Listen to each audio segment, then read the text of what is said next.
Nous sommes guerriers pour l'évangile. L'évangile au nom de Jésus-Christ, nous conquérons. Quelle que soit la nécessité, Nous conquérons au nom de Jésus-Christ, nous conquérons. quelles que soient les épreuves, Nous conquérons au nom de Jésus-Christ, nous conquérons. quelle que soit la nécessité, Nous conquérons au nom de Jésus-Christ, nous conquérons.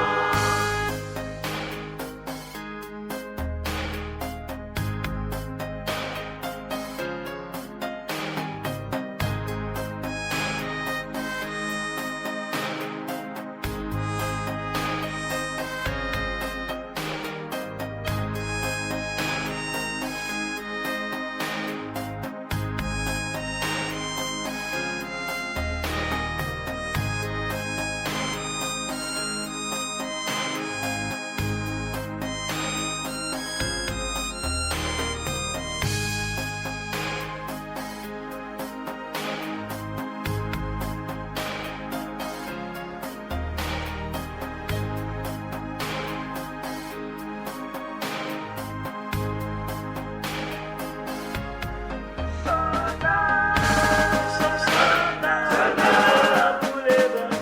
L'évangile au nom de Jésus, nous conquérons. Nous sommes guerriers pour l'évangile. L'évangile au nom de Jésus, nous conquérons. Nous sommes vaillants pour l'évangile. L'évangile au nom de Jésus, nous conquérons.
Chapitre 3 de la première épître de Pierre, nous lirons les 9 premiers versets.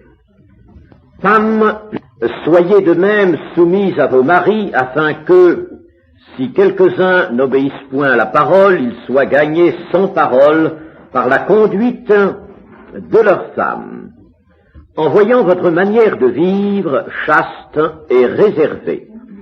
Ayez non cette parure extérieure qui consiste dans les cheveux tressés, les ornements d'or ou les habits qu'on revêt, mais la parure intérieure est cachée dans le cœur, la pureté incorruptible d'un esprit doux et paisible qui est d'un grand prix devant Dieu. Ainsi se paraient autrefois les saintes femmes qui espéraient en Dieu, soumises à leur mari, comme Sarah, qui obéissait à Abraham et l'appelait son Seigneur. C'est d'elle que vous êtes devenues les filles, en faisant ce qui est bien sans vous laisser troubler par aucune crainte. Marie, Montrez à votre tour de la sagesse dans vos rapports avec vos femmes, comme avec un sexe plus faible. Honorez-les, comme devant aussi hériter avec vous de la grâce de la vie, qu'il en soit ainsi, afin que rien ne vienne faire obstacle à vos prières. Enfin, soyez tous animés des mêmes pensées et des mêmes sentiments pleins d'amour fraternel, de compassion, d'humilité. Ne rendez point mal pour mal, ou injure pour injure, bénissez au contraire, car c'est à cela que vous êtes appelés, afin d'hériter la bénédiction. Amen. Dieu a voulu que les femmes soient soumises à leur mari, et c'est ce que Pierre rappelle ici. C'est un principe évangélique que celui de la soumission des femmes à leur mari, principe évangélique, parmi d'autres, bien sûr, il n'est pas seul un grand principe évangélique, mais il prend place dans les enseignements sur la volonté de Dieu. C'est une volonté constante de Dieu, et Pierre rappelle ce principe ici. L'œuvre de Jésus-Christ va remettre l'ordre parmi les hommes et les femmes de foi. L'œuvre de Jésus-Christ, pour l'instant, ne peut pas se manifester d'une façon universelle, s'étendre sur le monde entier. Cela viendra pendant le règne, le millénium, le règne de Christ sur la terre. À ce moment-là, il faudra que l'évangile, la loi de Dieu, soit appliquée parfaitement, et elle le sera. Là, ce sera le règne par la verge de fer, n'est-ce pas? Mais nous n'en sommes pas là. Cependant, Jésus-Christ, par l'évangile, par son exemple, par son œuvre de rédemption, rétablit un ordre parmi les femmes et les hommes qui s'offrent à Dieu et qui ont reçu la grâce du salut. Cet ordre, c'est celui qui précédait la chute. Avant que l'homme ne tombe dans la révolte, il est certain que Dieu avait tout prévu, tout organisé, et des lois qui composaient la sagesse de Dieu s'imposaient à la vie de l'homme et de la femme, sans que ce soit pour eux une charge, bien au contraire. Ils supportaient cet ordre non pas avec peine, mais au contraire, ils le supportaient d'une façon toute naturelle.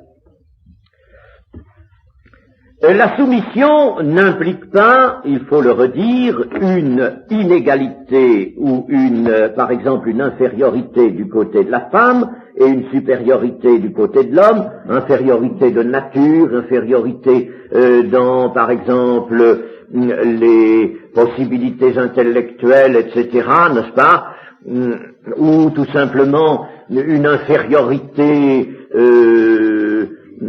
prescrite arbitrairement. Non, ça n'est pas cela. La preuve, c'est que l'Évangile nous dit bien dans Galates 3:28, il n'y a plus ni juif ni grec, il n'y a plus ni esclave ni libre, il n'y a plus ni homme ni femme, car vous êtes tous un en Jésus-Christ. Vous voyez bien par conséquent qu'il n'est pas du tout dans la volonté de Dieu de créer une infériorité, mais un ordre voulu de Dieu, un ordre nécessaire. Et n'oublions pas, nous l'avons vu dans l'étude de l'épître aux Éphésiens, que cette soumission porte en elle une prophétie. Elle est une prophétie. Il faut s'habituer, comme nous l'avons déjà montré en plusieurs occasions, il faut s'habituer à considérer des faits ou des choses mises en place par Dieu comme prophétisant. La prophétie, ce n'est pas seulement la parole. Il y a des choses qui prophétisent, qui sont des prophéties constantes. Et Dieu l'a voulu ainsi. Ce qui est une prophétie, par exemple, c'est le mariage, l'union de l'homme et de la femme, qui est la prophétie de l'union de Christ et de l'Église. Ce parallèle, ce grand parallèle établi par Paul dans le chapitre 5 des Éphésiens nous l'a montré, parallèle entre l'union de l'homme et de la femme et l'union de Christ et de l'Église. Et l'union de l'homme et de la femme n'est pas seulement un ordre social, mais il est une prophétie. Il est un fait, un ordre qui annonce, quand on veut bien le voir, bien sûr, quand on est soi-même soumis à Dieu, que on s'en rapporte à la parole de Dieu, on aperçoit cela. Dieu a voulu cela. Il y a là un ordre utile pour le présent, bien sûr, il est utile, mais en plus, et surtout, dirait-on, il annonce, il proclame, il est donc la prophétie de l'union de Christ et de l'Église. Par conséquent, la soumission de la femme à son mari porte en elle une prophétie qui est celle de la soumission de l'Église à Christ, de l'épouse à Christ. Pierre nous dit ici que cette soumission aura même une incidence particulière et tout à fait heureuse dans le cas de ménage où seule la femme est convertie et le mari inconverti. Quelquefois c'est le contraire, notez. Mais enfin, Pierre ici ne vise que ce cas-là, le cas où le mari est inconverti. Faut-il penser que c'est le cas le plus fréquent et que les hommes résistent souvent plus ou plus longtemps que les femmes? Il y a bien des femmes qui résistent longtemps. Mais enfin, il faut bien dire que ce cas-là est assez fréquent. Je me rappelle m'être trouvé à Lausanne et le pasteur de du moment, m'avait dit, voilà, j'ai dans mon assemblée un certain nombre de femmes dont les maris sont inconvertis. Et elles me demandent toujours, elles viennent toujours demander quelques conseils, demander des prières, etc. Ne pourriez-vous pas leur parler spécialement? Alors, nous avons pris rendez-vous un après-midi, et puis il m'a amené toutes ces femmes, et j'ai fait une réunion de femmes dont les maris sont inconvertis. Il y en avait pas mal. Alors, j'ai commencé par les questionner un peu. Leur dire, voyons, soyons francs, nous sommes là pour, n'est-ce pas, mettre toutes choses sur la table, n'essayons pas de dissimuler. Voyons, dites-moi comment vous vous comportez, etc. Et j'en ai appris des choses. J'en ai appris ce jour-là. J'ai peut-être plus appris, moi, qu'elles n'ont appris, elles. Et alors, effectivement, n'est-ce pas, il y a un tas de fausses conceptions, venant surtout de ce que la femme finit par...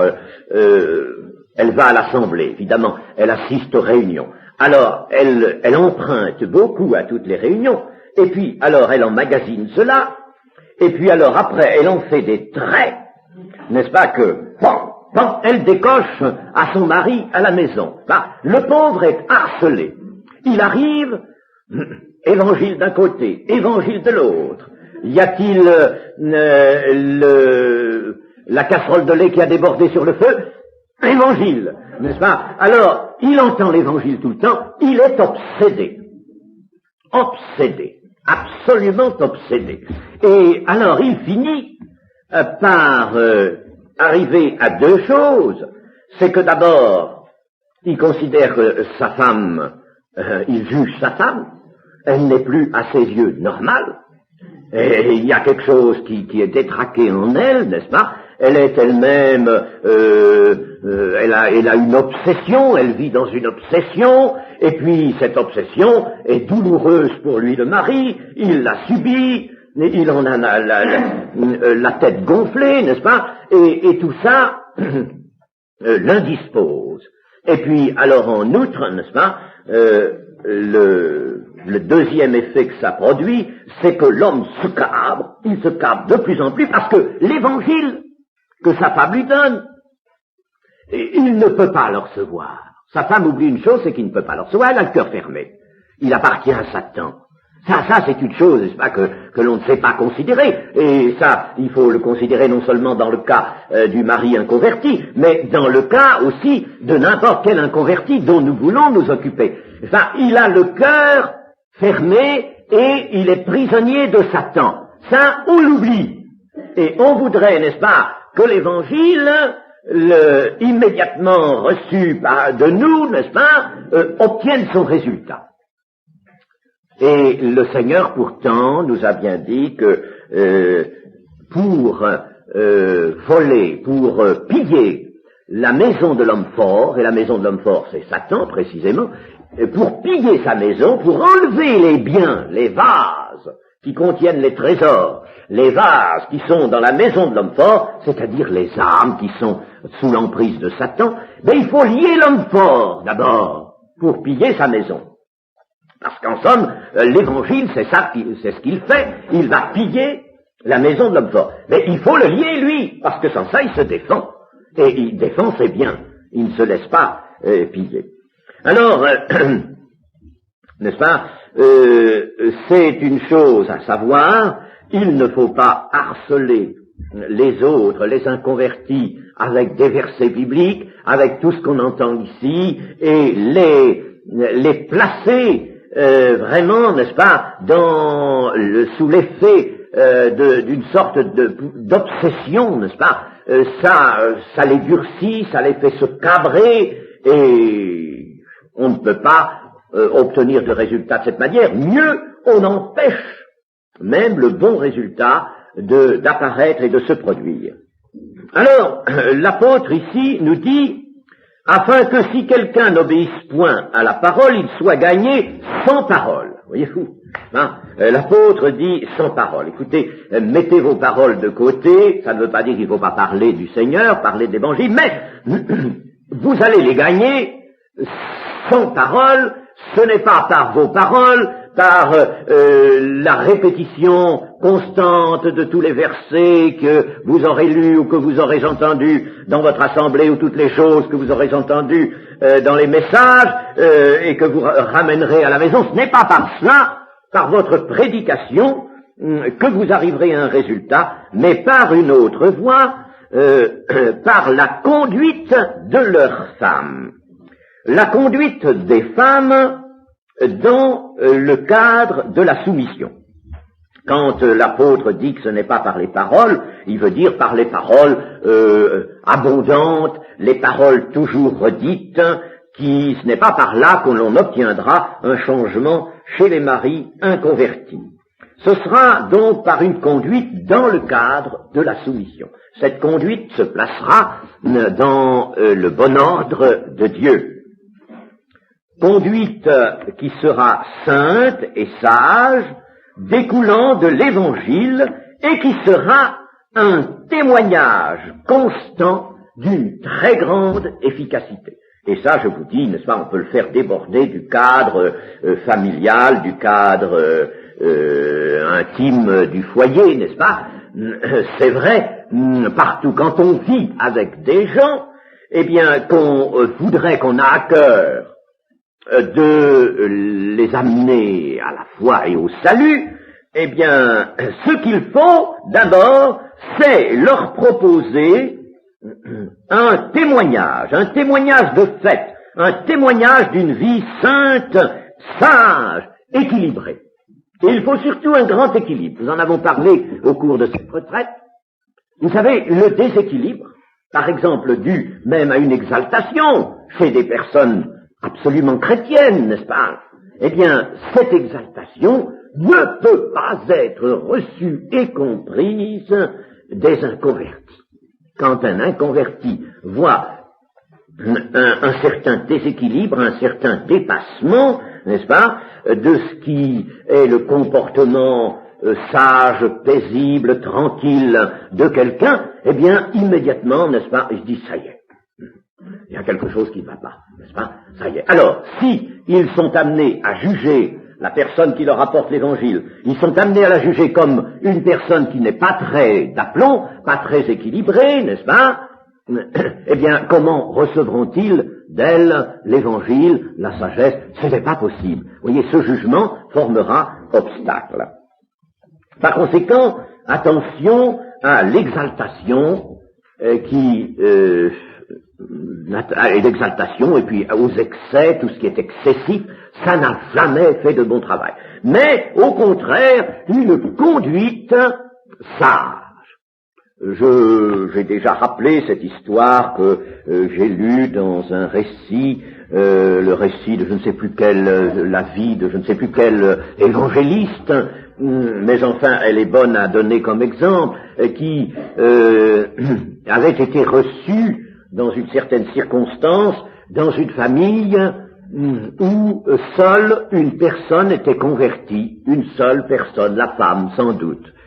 Et une famille assez nombreuse, et il devait être l'hôte de cette famille pendant un mois peut-être. Et alors, évidemment, la femme convertie, je suppose que c'est elle, escomptait beaucoup de la venue de cet évangéliste là à son foyer tous les jours, 2 fois par jour à table, n'est-ce pas, et les soirées passées avec lui. Et puis voici que cet évangéliste arrive, s'installe au foyer et prend place. C'est un homme doux, gentil, affable, il parle peu, il écoute, il sourit, il répond si on le questionne, et puis il ne parle pas de l'évangile. Et voici que les jours se passent, et cette femme était inquiète. Hein. Et 8 jours se passent, 10 jours se passent, 15 jours se passent. Il n'avait pas encore été question une seule fois, ni de l'évangile, ni de Jésus-Christ. Cette femme était tout à fait inquiète. Elle pensait que la résistance de son mari était telle qu'elle fermait la bouche à cet évangéliste.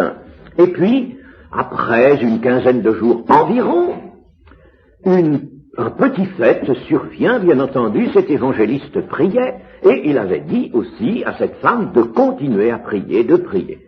Un petit fait survient, et ce petit fait fournit une occasion, mais tout à fait, n'est-ce pas, qui faisait disparaître toute initiative de sa part, une occasion de parler de l'évangile et de Jésus-Christ. En quelques mots sobres, il en parle.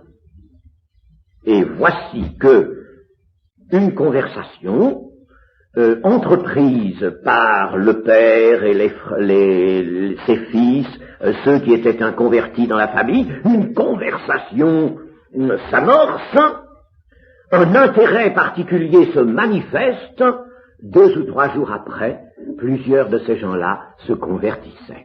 Voyez-vous, n'est-ce pas, comme cela a été amené dans la sagesse.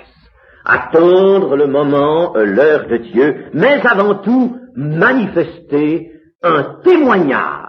Le témoignage est indispensable. Quand le Seigneur a dit « vous serez mes témoins », il n'a pas dit tout de suite « vous serez mes avocats ». Oh là là, il s'en est bien gardé de dire « vous serez mes avocats », n'est-ce pas?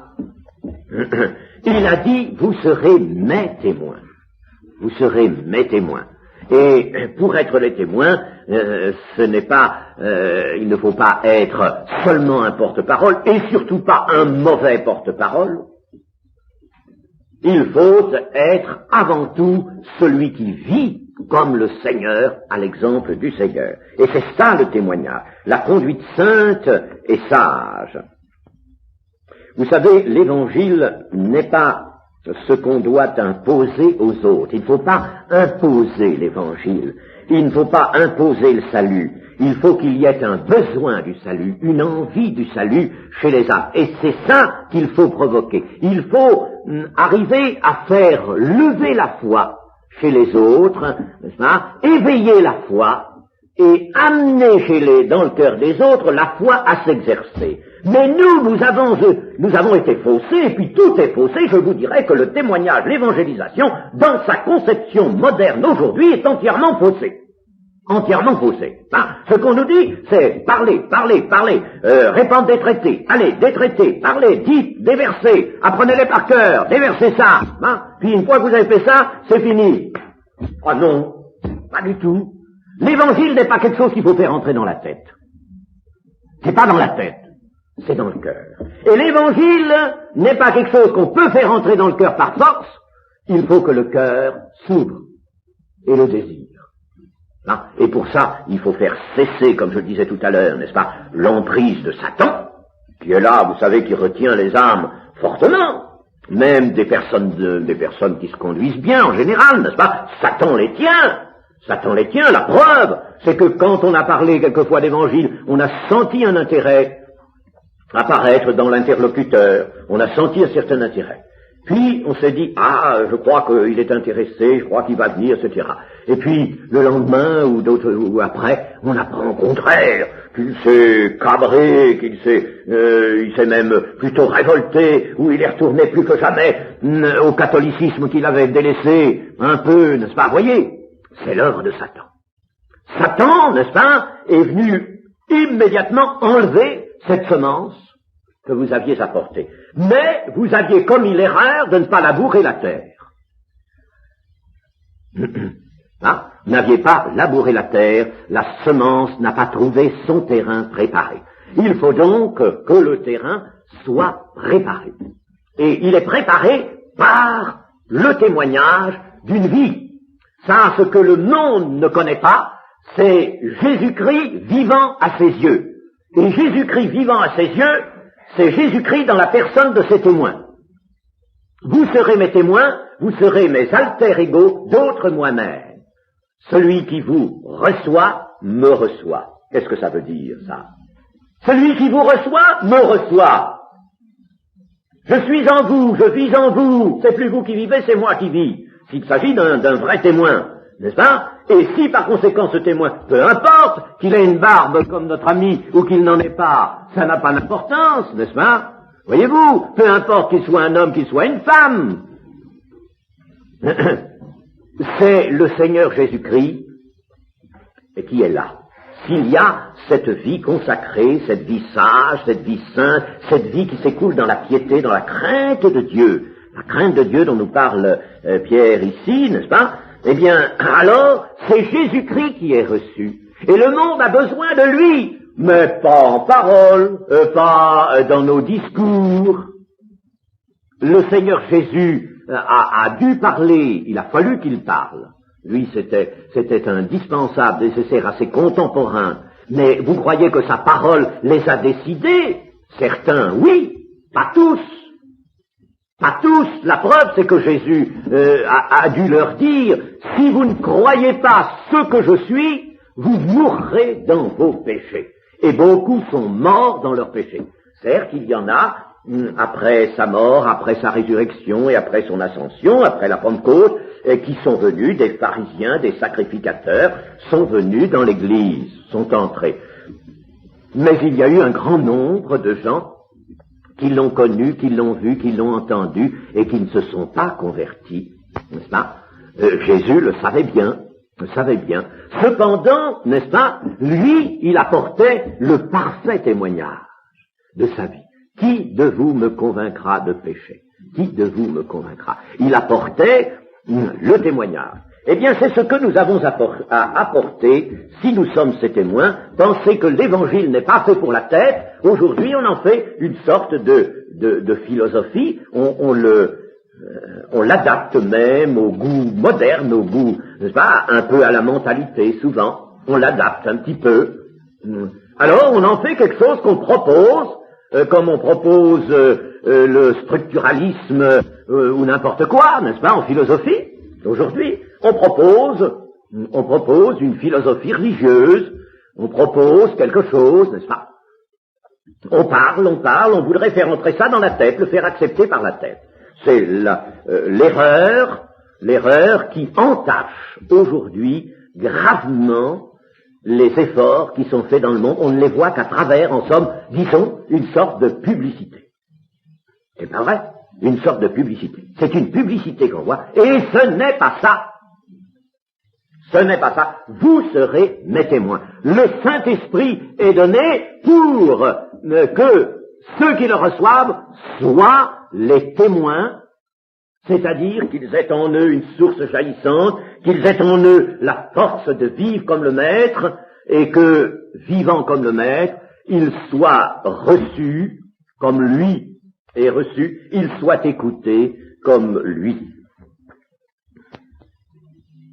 Lorsque la femme qui vit saintement se mettra à parler de Dieu et du Seigneur, car il faudra bien qu'elle le fasse quand même, n'est-ce pas, elle ne va pas rester muette, c'est pas ce que Pierre dit. Nous avons dit que sans parole, c'était, n'est-ce pas, l'absence d'obsession, de répétition constante, de petits versets qui sont lancés comme des flèches, n'est-ce pas? Ce n'est pas cela. Eh bien, mais si la femme vit saintement, elle parlera de Dieu et du Seigneur, bien sûr, mais elle le fera sous la direction et l'inspiration de l'Esprit, au moment opportun, avec mesure et avec amour. Il y a des gens qui ont beaucoup parlé de Dieu et qui ont parlé en disant des choses vraies. Ce sont les amis de Job. Ils ont dit des choses dont on peut même se servir. Ce sont des vérités, mais ils les ont dites sans amour. Ils l'ont dites sans amour. Ils les ont dites pour flécher leur objectif, qui était ce malheureux Job couché par terre, se grattant avec un tesson de poterie. Hein? Et il l'accablait encore. Des consolateurs fâcheux, les a-t-il appelés. Consolateurs fâcheux. Il accablait lui encore avec ça. Pan, pan, pan, n'est-ce pas? Il se servait de la parole de Dieu et le lapidait avec la parole de Dieu. Il le lapidait, ils en faisaient des pierres. Eh bien, donc la femme le fera avec amour. Avec amour. Et amour, ça ne veut pas dire seulement douceur, ce n'est pas l'amour, c'est pas la mièvrerie, n'est-ce pas? L'amour, c'est le désir profond de faire la volonté de Dieu et de sauver, comme Dieu en a lui-même le grand désir.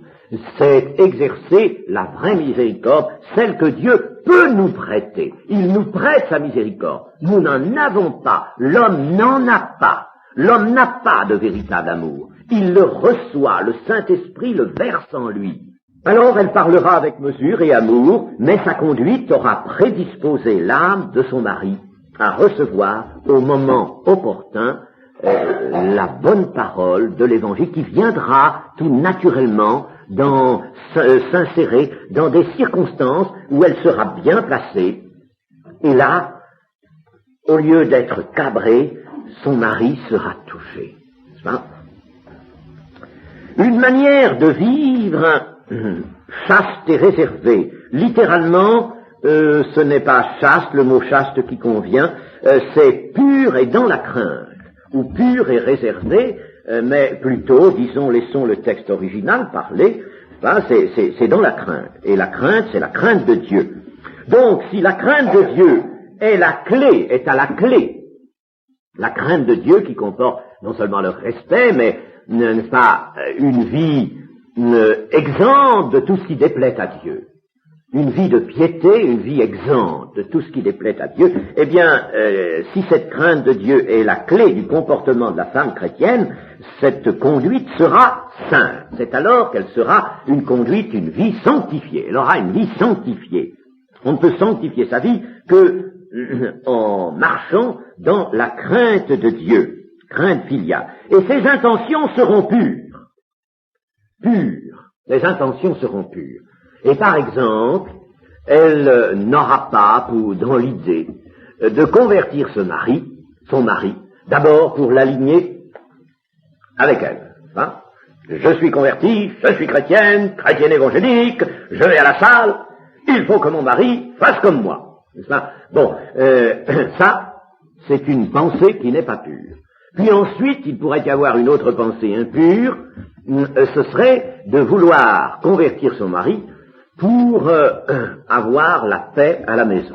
Évidemment, le mari, un converti, apporte des éléments de discorde, de désordre, enfin, c'est plus difficile de vivre, c'est difficile même de vivre avec quelqu'un d'inconverti quand on est soi-même au Seigneur. C'est difficile. Il comprend pas On ne peut pas avoir d'échange avec lui, et puis souvent, il a des humeurs, il a des intentions qu'on ne peut pas partager du tout, qu'on ne peut pas accepter. Ça, c'est un sujet toujours de malaise, de tristesse. Alors, pour faire cesser ce malaise, je suppose, n'est-ce pas, la femme se disant, quand mon mari sera converti, au moins, je respirerai. Ah non.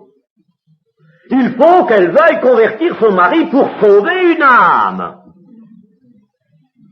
Et il faut que nous voulions convertir les autres, les amener à la conversion pour les sauver dans ce seul but, n'est-ce pas? Un seul but, sauver les autres, pas pour se dégager soi-même d'une situation douloureuse et gênante, non, pour convertir.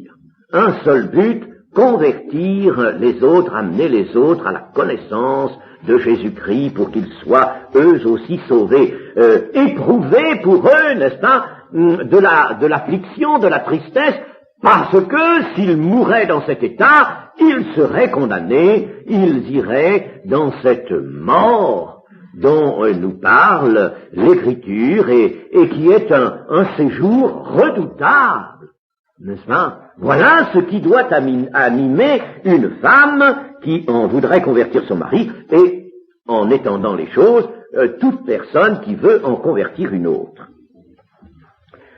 Donc, sa vie sera pure, et puis, en outre, n'est-ce pas, la pureté de sa vie sera manifeste, parce que sa vie portera les fruits de l'esprit. Les fruits de l'esprit, si elle vit dans la crainte, comme dit l'apôtre, n'est-ce pas, vivre dans la crainte, eh bien, nécessairement, elle portera les fruits de l'esprit, et ces fruits de l'esprit, vous savez, sont toujours estimables. Même les inconvertis les estiment, c'est ce qui fait d'ailleurs la qualité du témoignage, outre que le témoignage est une manifestation du Seigneur. Le témoignage, une vie sanctifiée, constante, une vie sanctifiée, apporte le Seigneur. Parce que c'est celle du Seigneur, la vie sanctifiée, c'est la sienne. Hein? Et c'est lui qui est montré là, qui est manifesté. Il y a cela, puis les fruits de l'esprit, n'est-ce pas, qui se voient, c'était les dispositions de cœur qui étaient en Jésus-Christ, et qui se traduisaient par des œuvres. Eh bien, les fruits de l'esprit vont se montrer. Vous savez quels sont les fruits de l'esprit. Il y en a plusieurs énumérations, mais ces fruits de l'esprit sont par exemple l'amour, la joie, la paix, la patience, la bonté, la bénignité, la fidélité, la douceur, la tempérance. Ces termes-là sont peut-être certains sont un petit peu vieillots, il y aurait besoin de rajeunir tout ça, enfin nous ferons un jour l'étude de l'Épître aux Galates, mais ces fruits-là sont estimables par tout le monde.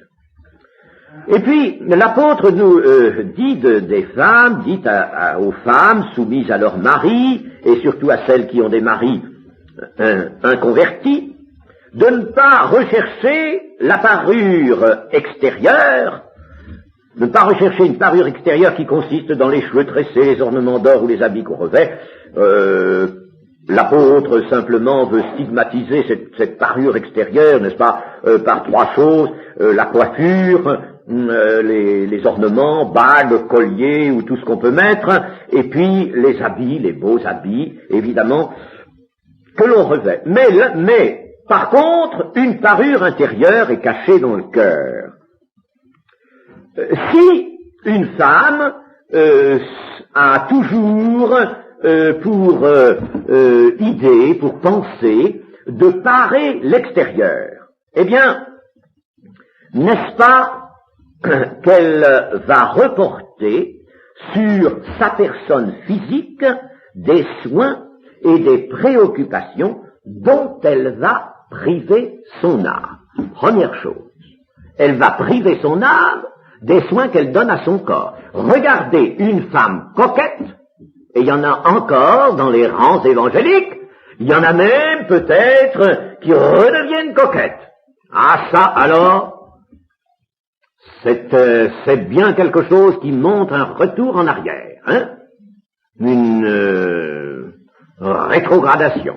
Eh bien, regardez une femme coquette, sa spiritualité est superficielle si elle est spirituelle, si elle est chrétienne. Sa spiritualité est superficielle. Elle ne peut pas, et le Seigneur l'a dit, on ne peut pas servir de maître. Si elle sert sa personne physique, pour l'extérieur, que ça se voit, elle aime être belle, élégante, elle a peut-être un physique qui s'y prête, n'est-ce pas? Elle veut le faire valoir. Eh bien, si elle a cette préoccupation, elle sert un maître. Et l'autre, le vrai maître, eh bien, elle ne peut pas le servir. On ne peut pas servir deux maîtres à la fois. Le Seigneur l'a dit, et c'est vrai. Quand on prétend le faire quand même, n'est-ce pas? Eh bien, il arrive ceci, c'est qu'il y a un des deux maîtres qui gêne. Oui, il y a un des deux maîtres qui gêne. Ceux qui ont voulu, prétendu servir de maître. Et vous en trouvez dans les églises. Vous en trouvez qui veulent bien être chrétiens, chrétiens évangéliques, et être là dans l'église, mais qui ne se départissent pas. Soit de la coquetterie, mettons, s'il s'agit de femmes, soit de certaines autres choses, par exemple, une certaine forme de vie, une vie de bien-être, etc. Enfin, je ne vais pas chercher à trop préciser, mais s'il y a, n'est-ce pas, des aspirations pour certains avantages sur la terre, et notamment tout ce que peut comporter le bien-être et des satisfactions terrestres, eh bien, Dieu, l'Évangile, Jésus-Christ seront mal servis, bien sûr, et on prétendra les servir sans pouvoir les servir, et un jour même, ils deviendront gênants. À certains moments, il y a un des deux maîtres qui est gênant, et celui qui est gênant, c'est toujours Dieu. Il devient gênant, il gêne de l'autre côté, il devient gênant. Ça, voyez-vous, et l'on garde par conséquent l'extérieur d'une certaine spiritualité quand on vient parmi les frères, les sœurs à l'église, n'est-ce pas? Oui, on chante comme eux, etc., on écoute le message, on dit c'est bien, on est gentil, on est affable, n'est-ce pas? Mais en réalité, n'est-ce pas, quand on entend la parole nous dire dépouillez-vous des œuvres infructueuses des ténèbres, quand on entend la parole nous dire renoncez à vous-même et suivez le Seigneur Jésus, le maître qui dit cela est gênant. Il est gênant. Par conséquent, l'apôtre, n'est-ce pas, fait cette balance dans cette vue des deux maîtres. Il est impossible d'avoir deux maîtres. Il faut en avoir un. Et par conséquent, sacrifier, si l'on peut dire, c'est pas un sacrifice bien grave et bien difficile, si l'on est spirituel, si l'on aime Dieu, sacrifier la parure extérieure. Si il y a une femme recherche la parure extérieure, n'est-ce pas aussi avec l'intention d'attirer les regards et de plaire par le physique, disons même, disons-le tout doucement, mais disons-le, peut-être de séduire, oh, ce n'est pas, elle ne l'avouera pas. Mes chers amis, si l'on met cette parure, si l'on met tout ça avec art, avec goût, n'est-ce pas qu'il y a encore derrière une petite intention, si on ne se l'avoue pas soi-même, le diable la connaît bien, cette petite intention, séduire,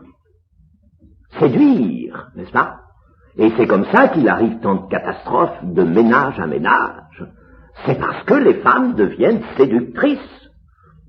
Elles en ont peut-être une certaine possibilité, elles deviennent séductrices. Donc, plaire par le physique, cette intention de plaire par le physique est éminemment charnelle et non pas spirituelle. Par conséquent, il faut qu'elle soit écartée. Comment le cœur d'une femme, par exemple, pourra-t-il rester humble si elle recherche la parure extérieure en cédant, avoué ou pas avoué, en cédant réellement à une secrète vanité? Non seulement il y aura peut-être un secret besoin de séduire, mais il y aura aussi une secrète vanité. Une secrète vanité. Quand une femme passe devant coiffeuse ou avant d'aller en ville, un temps assez long, n'est-ce pas, dans sa chambre pour se parer, pour s'habiller quand elle va chez la couturière pour avoir les belles choses, les choses à la mode, n'est-ce pas? Elle sera servie elle-même peut-être par beaucoup de goût, elle réussira dans cette parure extérieure, hein, son physique s'y prêtera, eh bien elle sera une séductrice. Elle sera une séductrice, les hommes dans la rue la regarderont. Là où elle ira, on la regardera. On lui fera même peut-être ce qu'on appelait autrefois un brin de cour. Mais oui, disons les choses. Et puis, il y a la vanité. La vanité. Je me rappelle, j'avais autrefois un chef pendant un moment. Quand j'étais pas chef, moi avant d'être chef, j'avais un chef là-bas et j'étais quelquefois dans son bureau, puis nous étions à un endroit où il y avait une rue qui descendait un peu et qui faisait l'entrée en ville. C'était à Alger. Et alors il y avait un balcon donnant dans le bureau de ce chef, n'est-ce pas? Alors quelquefois j'étais avec lui, il faisait beau, puis allons prendre un peu l'air sur le balcon. On allait sur le balcon, puis on voyait, à ce moment-là, il n'y a pas tant d'automobiles que maintenant, on voyait, n'est-ce pas, certaines madames, des coquettes descendre cette rue, n'est-ce pas, et puis se diriger en ville, très bien préparées pour cela, n'est-ce pas, et ce chef disait toujours, voici madame, j'entre en ville. Il les appelait ainsi, n'est-ce pas? Eh bien, il n'y a pas doute que tout cela ne peut pas être le fait d'une femme chrétienne. Le cœur ne peut pas rester humble. La vraie parure, elle n'est pas visible, elle n'est pas ce qu'on montre, ce qu'on veut montrer. D'ailleurs, ça c'est un grand principe. Ce qu'on veut montrer, c'est pas bon. D'une manière générale, que ce soit la parure, que ce soit autre chose. Ce qu'on veut montrer soi-même, ce que l'homme prétend montrer aux autres, c'est factice, c'est pas bon. Mais là, les choses, la vraie parure, elle est cachée. Elle est cachée. Et elle se verra par un discernement. La vraie parure est cachée dans le cœur. Dans le cœur qui est le siège des pensées et des dispositions spirituelles. Et quelle sera cette parure ainsi cachée? L'apôtre nous dit qu'elle sera une pureté, la pureté incorruptible d'un esprit doux et paisible. L'expression est très bonne, très belle, pureté incorruptible. C'est pas une pureté factice, c'est le contraire du factice. C'est vrai, alors c'est incorruptible. Tout ce qui est vrai est incorruptible. Une pureté qui vraiment est une émanation de Christ. Une pureté incorruptible, un esprit doux et paisible. L'Esprit de Dieu produit les fruits de l'esprit s'il est l'animateur du cœur. Et alors, au lieu de vouloir plaire, de prétendre plaire, de s'ingénier à plaire par une parure extérieure, eh bien, c'est en plaisant à Dieu que la femme plaira à son mari. Peut-être que le mari, au début, fera des observations. Tu n'es pas soigné, tu n'es pas assez soigné. Je ne dis pas que la femme doit rester sans se soigner. Pas attention, c'est pas ce que veut dire Pierre non plus. Que la femme soit soignée, bien sûr. Mais il parle des ornements d'or, il parle des tresses, c'est-à-dire de ses coiffures travaillées, magnifiques, n'est-ce pas? Et puis de ses habits somptueux, il parle de cela. Eh bien, il est possible que le mari, pendant un moment, ne soit pas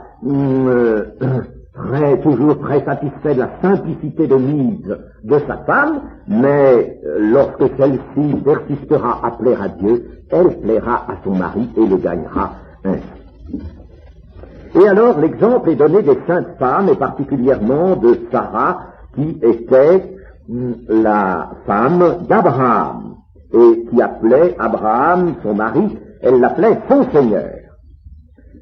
Elles étaient, ces femmes, et elles restent des exemples, comme vous avez des exemples de femmes, n'est-ce pas, dans l'Ancien Testament, elles restent des exemples On peut dire, n'est-ce pas, que, évidemment, surtout en notre époque, où les conceptions sont des conceptions révoltées qui s'éloignent de plus en plus de ça. Les hommes, la société des hommes se révolte de plus en plus contre Dieu, et par conséquent s'éloigne de plus en plus de sa parole. Alors, voyez, n'est-ce pas, aujourd'hui, la femme est entraînée par le monde à être quoi? Un objet de convoitise et de séduction. Alors, elle est devenue un objet de séduction, et puis, en outre, n'est-ce pas, la femme s'est livrée à une conquête sous la bannière du féminisme. Ah, le féminisme actif, n'est-ce pas? Le féminisme qui ne sait plus au juste ce qu'il veut, parce que, évidemment, s'il s'agissait de faire tomber une tyrannie masculine sur le genre féminin, bon, ce serait très bien, comme chez les Arabes, par exemple, ou même réformer les lois qui limitaient trop les droits de la femme. On a appelé en droit souvent, ça, enfin, autrefois, il y a quelque temps, on appelait la femme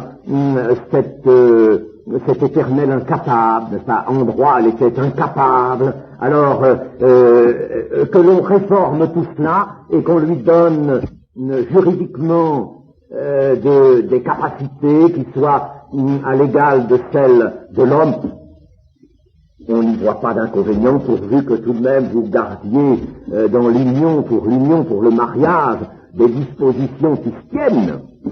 Mais c'est que le féminisme va beaucoup plus loin que ses conquêtes. Déjà, le Code civil a été pas mal réformé. Il va beaucoup plus loin, le féminisme.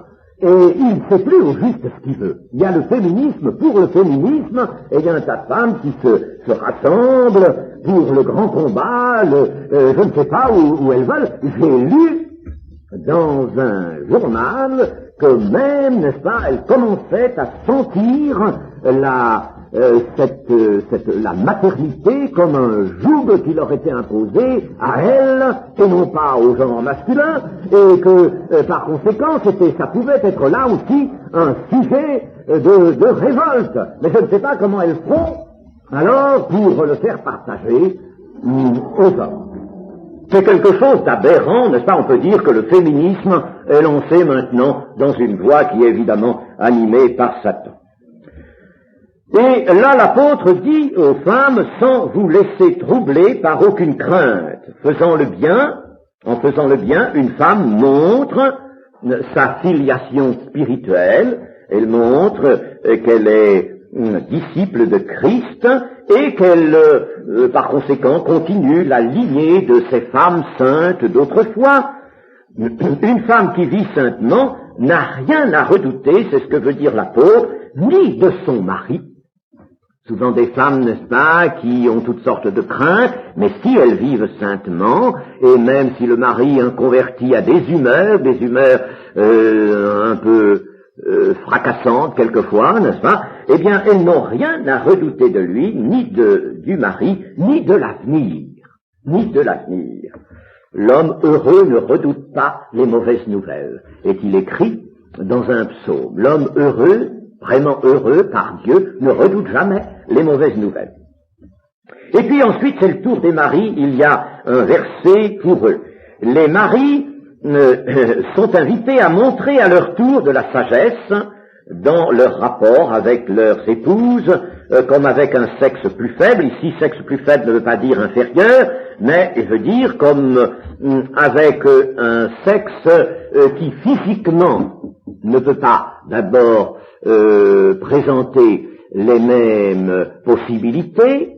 Il y a sur physiquement, n'est-ce pas, déjà une disparité, et il faut bien le reconnaître, n'est-ce pas, une disparité. Il y a aussi autre chose, c'est que sur le plan spirituel, l'Écriture nous montre que la femme a besoin d'être soutenue. Et dans le ménage, il doit y avoir un soutien de la part du mari sage. S'il est sage, il s'agit ici de mari chrétien. Mari, s'il est sage, sera un soutien. Il aura le rôle de guide et aussi un rôle d'enseignement auprès de sa femme. il est dit qu'il en soit ainsi afin que rien ne vienne faire obstacle à vos prières. Il est évident que si dans un foyer règne le désordre, les passions, ou si simplement la paix est toujours mise plus ou moins en échec, la paix, le calme, la tranquillité, comment pourra-t-on prier? C'est pas possible. Comment pourront-ils prier ensemble? Impossible, n'est-ce pas? S'ils viennent de se disputer, ou s'il y a eu ces mots aigres-doux, cette agressivité latente, oh, comme c'est agaçant, ça. Bien sûr, c'est agaçant. Oh, c'est terrible. Moi, je me suis trouvé, je le dis, parce que c'est vrai, dans des foyers chrétiens, où il y avait souvent, n'est-ce pas, cette atmosphère d'agressivité latente, d'abord des tracasseries qui n'en finissent pas, qui durent, qu'on entretient, et puis des mots aigres-doux, des petits désaccords pour rien du tout. Et vous savez, on a envie de sortir, et on a envie de fuir. Il faut bien dire qu'un jour, chers amis, à 10 heures du soir, j'ai quitté un foyer chrétien. Je l'ai quitté à 10 heures du soir, je suis allé à l'hôtel. Et j'ai dit, je ne peux pas, moi, vivre ici, c'est pas possible. Je suis parti à 10 heures du soir, dans un foyer dont j'étais l'hôte. Alors, je ne dis pas que tout est comme ça, mais enfin, il y avait ce jour-là une telle effervescence que ça n'allait plus. Eh bien, il n'y a pas moyen, évidemment, de prier. L'atmosphère ne se prête pas à la prière, il y a des obstacles à la prière. Alors, l'apôtre recommande qu'il n'en soit pas ainsi, n'est-ce pas? Au contraire, qu'il y ait de la paix, du calme, de l'entente, de l'amour, n'est-ce pas? De façon à ce qu'il y ait un climat propice à la prière sans aucun obstacle. Et puis, le passage que nous avons lu se termine sur une généralisation à tous. Soyez tous animés des mêmes pensées, une généralisation de ce que l'apôtre vient de dire à tous, en dehors du foyer, du mari et de la femme, tous pleins d'amour fraternel. Disons simplement que Pierre étend les recommandations qu'il a faites à tous et que les rapports entre frères dans le milieu chrétien doivent être marqués par une humble et active charité, aimer comme Jésus-Christ, voilà ce qui rend possible les relations saintes et ce qui procure la paix entre les membres de l'Église qui ne peuvent être que liés par un amour fraternel, c'est-à-dire le lien de l'esprit qui est nécessairement un lien d'amour. Amen. La première épître de Paul aux Corinthiens, chapitre 11. Soyez mes imitateurs comme je le suis moi-même de Christ. Je vous loue de ce que vous vous souvenez de moi à tous égards et de ce que vous retenez mes instructions telles que je vous les ai données. Je veux cependant que vous sachiez que Christ est le chef de tout homme, que l'homme est le chef de la femme et que Dieu est le chef de Christ. Tout homme qui prie ou qui prophétise, la tête couverte, déshonore son chef. Toute femme, au contraire, qui prie ou qui prophétise, la tête non voilée, déshonore son chef. C'est comme si elle était rasée. Car si une femme n'est pas voilée, qu'elle se coupe aussi les cheveux. Or, s'il est honteux pour une femme d'avoir les cheveux coupés ou d'être rasée, qu'elle se voile.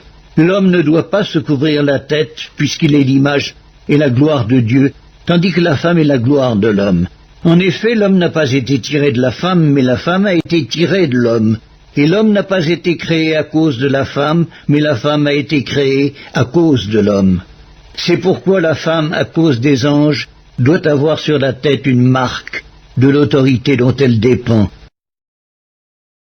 Toutefois, dans le Seigneur, la femme n'est point sans homme, ni l'homme sans la femme. Car de même que la femme a été tirée de l'homme, de même l'homme existe par la femme, et tout vient de Dieu. Jugez-en vous-même, est-il convenable qu'une femme prie Dieu sans être voilée? La nature elle-même ne vous enseigne-t-elle pas que c'est une honte pour l'homme de porter de longs cheveux, mais que c'est une gloire pour la femme d'en porter, parce que la chevelure lui a été donnée comme voile? Si quelqu'un se plaît à contester, nous n'avons pas cette habitude, non plus que les églises de Dieu.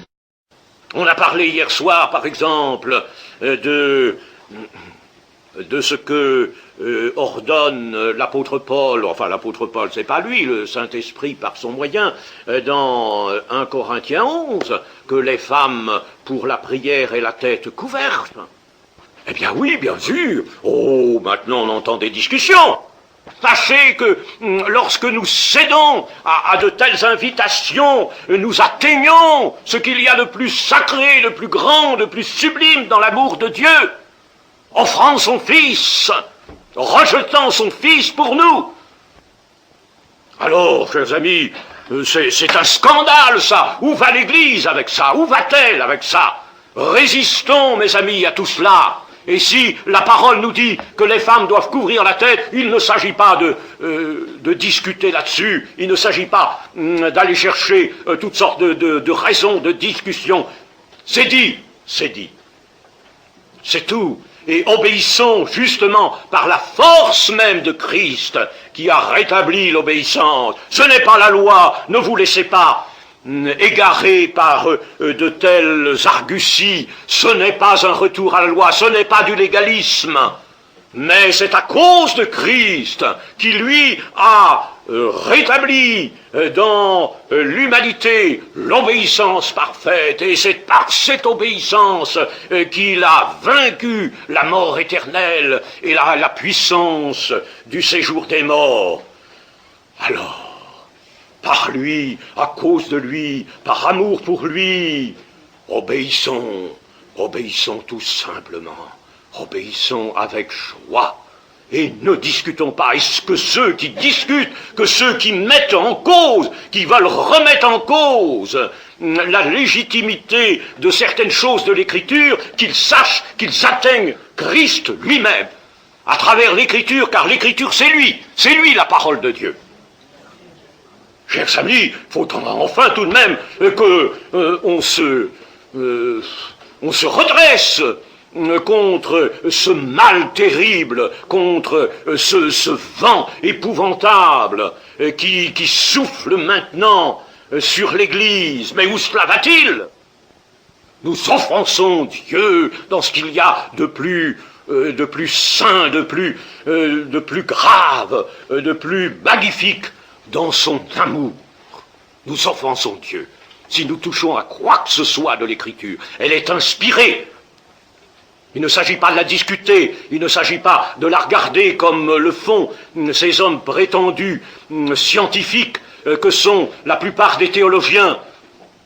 Il s'agit de la considérer avec amour, il s'agit de demander à l'Esprit qu'il l'éclaire pour nos cœurs, et il s'agit, nous, de nous avancer dans l'obéissance la plus entière. Et c'est tout. Et c'est ainsi que nous honorerons Dieu et que nous honorerons Christ. Tout autrement, je vous le dis, nous portons atteinte, et une atteinte grave. Il suffit de vouloir contester peut-être un point qui nous paraît être quelque chose, un détail. Il suffit peut-être même de plaisanter un peu avec quelque chose de l'Écriture, pour atteindre Dieu dans les souffrances de son Fils. Et Dieu pourrait nous dire, j'ai rejeté mon Fils. Ne l'as-tu pas appris? J'ai rejeté mon Fils, je me suis détourné de lui. Lui, ce Fils unique, bien-aimé, en qui j'avais mis tout mon amour, oui, eh bien je me suis détourné de lui, je l'ai livré véritablement à la puissance des ténèbres. Pour toi. Et maintenant, toi, tu prends plaisir à contester quelque chose de ma parole. Ne sais-tu pas que ma parole est inspirée au mot près? Ah, chers amis, qu'est-ce que vous voulez, moi, je suis épouvanté, je vous le dis. Quand j'apprends à droite et à gauche, là, on s'est moqué, par exemple, de cette chose que les sœurs doivent mettre sur la tête, chapeau ou foulard ou n'importe quoi. On s'en est moqué. Eh bien, je dis ça, chers amis, c'est un crime. C'est un crime. Ce n'est pas que la chose ait une importance considérable. C'est pas à nous de mesurer d'ailleurs l'importance. Pas à nous. C'est pas à nous. Les petites choses. Soyez fidèles dans les petites choses. Sans ça, vous ne serez pas dans les grandes. Ce n'est pas possible. Alors apprenons cette leçon. Apprenons cela. Apprenons à résister à tout ce qu'on entend, mes amis. Fermez vos oreilles. N'acceptez pas de partager les discussions de ceux qui prennent plaisir à ça et qui peut-être se retrouveront, non pas dans le ciel, mais en enfer, eux. Parce qu'à ce moment-là, ils fouleront aux pieds ce qu'il y a de plus précieux, c'est-à-dire toute l'œuvre du Seigneur Jésus, ses souffrances et sa mort expiatoire. Ils foulent aux pieds. Que le Seigneur nous en garde. Amen. Parler hier soir, par exemple, de ce que ordonne l'apôtre Paul, enfin l'apôtre Paul, c'est pas lui, le Saint-Esprit par son moyen, dans 1 Corinthiens 11, que les femmes pour la prière aient la tête couverte. Eh bien oui, bien sûr. Oh, maintenant on entend des discussions. Sachez que lorsque nous cédons à de telles invitations, nous atteignons ce qu'il y a de plus sacré, de plus grand, de plus sublime dans l'amour de Dieu, offrant son Fils, rejetant son Fils pour nous. Alors, chers amis, c'est un scandale ça. Où va l'Église avec ça? Où va-t-elle avec ça? Résistons, mes amis, à tout cela. Et si la parole nous dit que les femmes doivent couvrir la tête, il ne s'agit pas de discuter là-dessus, il ne s'agit pas d'aller chercher toutes sortes de raisons de discussion. C'est dit, c'est tout. Et obéissons justement par la force même de Christ qui a rétabli l'obéissance. Ce n'est pas la loi, ne vous laissez pas égarés par de telles arguties. Ce n'est pas un retour à la loi, ce n'est pas du légalisme, mais c'est à cause de Christ qui lui a rétabli dans l'humanité l'obéissance parfaite, et c'est par cette obéissance qu'il a vaincu la mort éternelle et la puissance du séjour des morts. Alors, par lui, à cause de lui, par amour pour lui, obéissons tout simplement, obéissons avec joie, et ne discutons pas. Est-ce que ceux qui discutent, que ceux qui mettent en cause, qui veulent remettre en cause la légitimité de certaines choses de l'Écriture, qu'ils sachent qu'ils atteignent Christ lui-même, à travers l'Écriture, car l'Écriture c'est lui la parole de Dieu. Chers amis, il faut enfin tout de même qu'on se redresse contre ce mal terrible, contre ce vent épouvantable qui souffle maintenant sur l'Église. Mais où cela va-t-il? Nous offensons Dieu dans ce qu'il y a de plus saint, de plus grave, de plus magnifique dans son amour. Nous offensons Dieu si nous touchons à quoi que ce soit de l'Écriture. Elle est inspirée.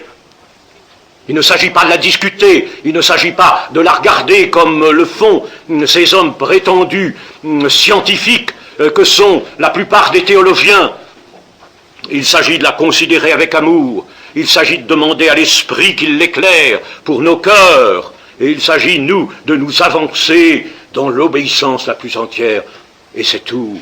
Et c'est ainsi que nous honorerons Dieu et que nous honorerons Christ. Tout autrement, je vous le dis, nous portons atteinte, et une atteinte grave. Il suffit de vouloir contester peut-être un point qui nous paraît être quelque chose, un détail. Il suffit peut-être même de plaisanter un peu avec quelque chose de l'Écriture pour atteindre Dieu dans les souffrances de son Fils. Et Dieu pourrait nous dire, j'ai rejeté mon Fils. Ne l'as-tu pas appris? J'ai rejeté mon Fils, je me suis détourné de lui. Lui, ce Fils unique, bien-aimé, en qui j'avais mis tout mon amour, oui, eh bien je me suis détourné de lui, je l'ai livré véritablement à la puissance des ténèbres. Pour toi. Et maintenant, toi, tu prends plaisir à contester quelque chose de ma parole. Ne sais-tu pas que ma parole est inspirée au mot près? Chers amis, qu'est-ce que vous voulez, moi? Je suis épouvanté, je vous le dis. Quand j'apprends à droite et à gauche, là, on s'est moqué, par exemple, de cette chose que les sœurs doivent mettre sur la tête, chapeau ou foulard ou n'importe quoi. On s'en est moqué. Eh bien, je dis ça, chers amis, c'est un crime. C'est un crime. Ce n'est pas que la chose ait une importance considérable. C'est pas à nous de mesurer d'ailleurs l'importance. Pas à nous. C'est pas à nous. Les petites choses. Soyez fidèles dans les petites choses. Sans ça, vous ne le serez pas dans les grandes. Ce n'est pas possible. Alors apprenons cette leçon. Apprenons cela. Apprenons à résister à tout ce qu'on entend, mes amis. Fermez vos oreilles. N'acceptez pas de partager les discussions de ceux qui prennent plaisir à ça et qui peut-être se retrouveront, non pas dans le ciel, mais en enfer, eux. Parce qu'à ce moment-là, ils fouleront aux pieds ce qu'il y a de plus précieux, c'est-à-dire toute l'œuvre du Seigneur Jésus, ses souffrances et sa mort expiatoire. Ils foulent aux pieds. Que le Seigneur nous en garde. Amen.